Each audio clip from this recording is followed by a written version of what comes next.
தமிழ் உறவுகளுக்கு வணக்கம். தமிழக வெற்றிக் கழகத்தின் செல்வாக்கு சரிந்தது. தமிழக வெற்றிக் கழகத்தின் செல்வாக்கு சரிந்தது என்ற தலைப்பில் இந்த காணொளியை காண்கிறோம். தமிழக வெற்றிக் கழகம் திமுக, அதிமுகவுக்கு மாற்றாக உருவாகும் என எதிர்பார்க்கப்பட்டது. ஆரம்பத்தில் 50% வாக்குகள், 45% வாக்குகள், 40% வாக்குகளை விஜய் பெறுவார். 200 தொகுதிகளில் வெற்றி பெறுவார். 180 தொகுதிகளில் வெற்றி பெறுவார். 150 தொகுதிகளில் வெற்றி பெறுவார்.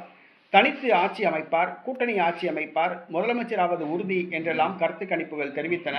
ஆனால் தற்பொழுது விஜய்க்கு ஒரு மிகப்பெரிய பின்னடைவை விஜய் சந்தித்துள்ளார்.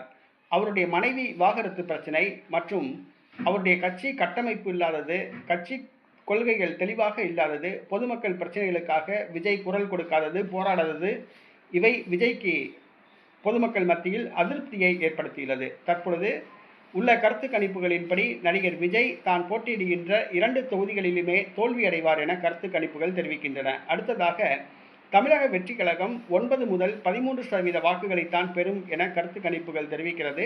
6 முதல் 12 சீட்டுகள் தான் கிடைக்கும் என எதிர்பார்க்கப்படுகிறது.